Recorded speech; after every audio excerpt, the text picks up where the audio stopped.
नमस्कार दोस्तों, आज बीएड सेकेंड पेपर से अभिवृद्धि व विकास का सिद्धांत को देखेंगे। अगर आपने ऑनलाइन हमको सब्सक्राइब नहीं किया है तो सब्सक्राइब कर लें। देखते हैं अभिवृद्धि व विकास के सिद्धांत। गैरिसन व अन्य के मतानुसार जब बालक विकास की एक अवस्था से दूसरी अवस्था में प्रवेश करता है तब हम उसमें कुछ परिवर्तन देखते हैं और अध्ययनों ने यह सिद्ध कर दिया है कि परिवर्तन निश्चित सिद्धांतों के अनुसार ही होता है। इन्हीं को विकास के सिद्धांत कहा जाता है। तो देखते हैं विकास के सिद्धांत के कुछ बिंदुओं को। अभिवृद्धि व विकास के सिद्धांत, इसके अंतर्गत निरंतर विकास का सिद्धांत, इसके बाद है विकास की विभिन्न गति का सिद्धांत, विकास क्रम का सिद्धांत, एकीकरण का सिद्धांत, परस्पर संबंध का सिद्धांत, व्यक्तिक विभिन्नता का सिद्धांत, समान प्रतिमान का सिद्धांत, सामान्य व विशिष्ट प्रक्रियाओं का सिद्धांत और वंशानुक्रम व वातावरण की अंतःक्रिया का सिद्धांत। अब इसका थोड़ा वर्णन करेंगे। निरंतर विकास का सिद्धांत, इस सिद्धांत के अनुसार विकास की प्रक्रिया अविराम गति से निरंतर चलती रहती है, पर यह गति कभी तीव्र और कभी मंद होती है। उदाहरण के लिए देखें तो प्रथम 3 वर्षों में बालक के विकास की प्रक्रिया बहुत ही तीव्र रहती है और उसके बाद मंद पड़ जाती है।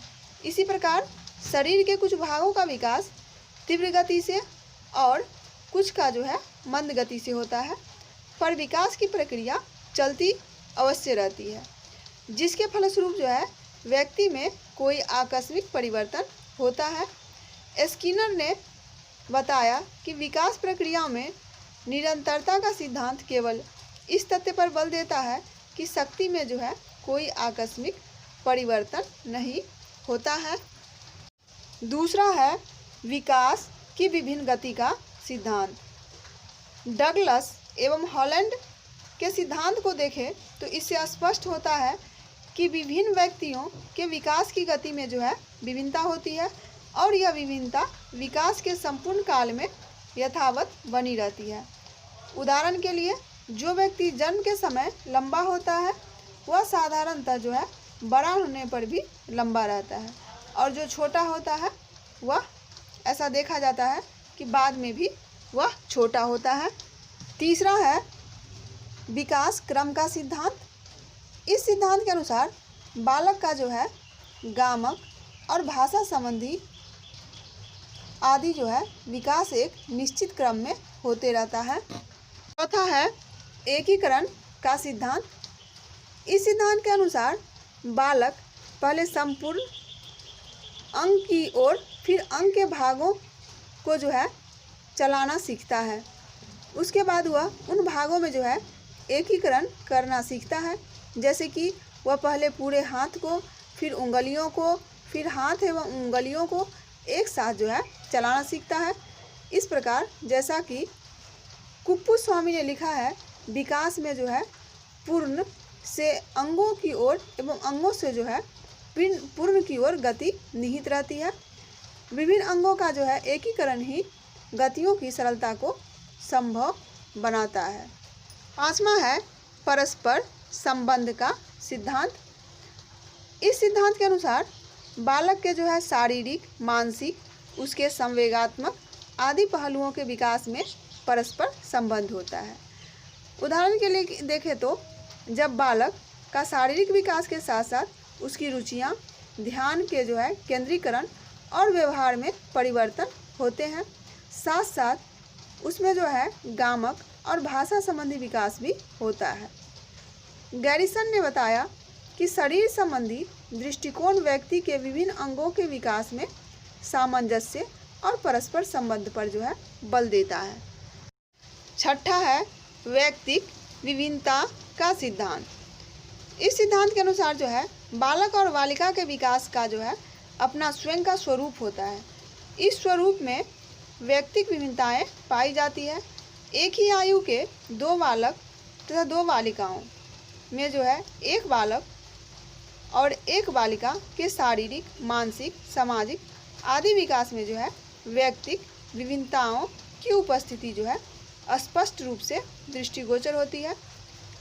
इसलिए स्किनर का जो है कहना है कि विकास के स्वरूपों में जो है व्यापक विभिन्नता पाई जाती है और यह व्यक्तिक होती है। सातवां है समान प्रतिमान का सिद्धांत। इस सिद्धांत का अर्थ स्पष्ट करते हुए हरलॉक ने लिखा है कि प्रत्येक जाति, चाहे वह पशु जाति हो या मानव जाति, अपनी जाति के अनुरूप विकास के प्रतिमान का जो है अनुसरण करती है। जैसे कि संसार के प्रत्येक भाग में मानव जाति के शिशुओं के विकास के प्रतिमान एक ही हैं और उसमें किसी प्रकार का जो है अंतर होना संभव नहीं है। अगला है सामान्य व विशिष्ट प्रतिक्रियाओं का सिद्धांत। इस सिद्धांत के अनुसार बालक का विकास सामान्य प्रतिक्रियाओं की ओर होता है। जैसे कि नवजात शिशु अपने शरीर के किसी एक अंग का जो है संचालन करने से पूर्व अपने शरीर का संचालन करता है और किसी विशेष वस्तु की ओर इशारा करने से पहले अपने हाथों का जो है सामान्य रूप से चलाता है।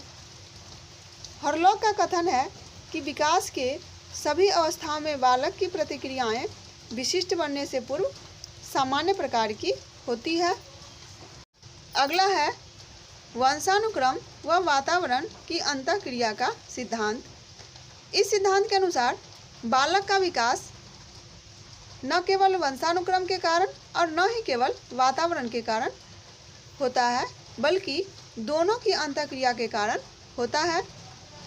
इसकी पुष्टि जो है स्किनर ने की है। इनके शब्दों में जो है यह सिद्ध किया जा चुका है कि वंशानुक्रम उन सीमाओं को निश्चित करता है जिनके आगे बालक का विकास नहीं किया जा सकता। इसी प्रकार यह भी प्रमाणित किया जा चुका है कि जीवन के प्रारंभिक वर्षों में दूषित वातावरण कुपोषण या गंभीर रोग जो है जन्मजात, कुंठित या निर्बल बना सकता है। सरले, गैसेल, पियाजे, एमिस आदि की परीक्षाओं ने यह बात को सिद्ध किया है कि 32 से 36 माह का बालक वृत्त को उल्टा, 60 माह का बालक जो है सीधा और 72 माह का जो है बालक फिर उल्टा बनाता है। इसी प्रकार जन्म के समय वह केवल रोना जानता है। 3 माह में जो है वह गले से एक विशेष प्रकार की आवाज़ निकालने लगता है। 6 माह में जो है वह आनंद की ध्वनि करने लगता है। 7 माह में वह अपने माता पिता के लिए पा, बा आदि शब्द का जो है प्रयोग करने लगता है। विकास व दिशा का सिद्धांत को अगर देखें तो इस सिद्धांत के अनुसार बालक का विकास जो है सिर के पैर की दिशा में होता है। जैसे कि अपने जीवन के प्रथम सप्ताह में बालक केवल अपने सिर को उठा पाता है। पहले 3 माह में वह अपने नेत्रों को जो है गति पर नियंत्रण करना सीख जाता है। 6 माह में वह अपने हाथों को जो है गतियों पर अधिकार कर लेता है। 9 माह में वह सहारा लेकर बैठने लगता है। 12 माह में वह स्वयं बैठने और घिसट कर जो है चलने लगता है। 1 वर्ष का हो जाने पर वह अपने पैरों पर जो है नियंत्रण कर लेता है और वह खड़ा होने लगता है। इस प्रकार जो शिशु अपने जन्म के प्रथम सप्ताह के केवल अपने सिर को जो है उठा पाता है, वह 1 वर्ष बाद खड़ा होने और 18 माह के बाद जो है चलने लगता है। तो ये था अभिवृद्धि व विकास के सिद्धांत। धन्यवाद।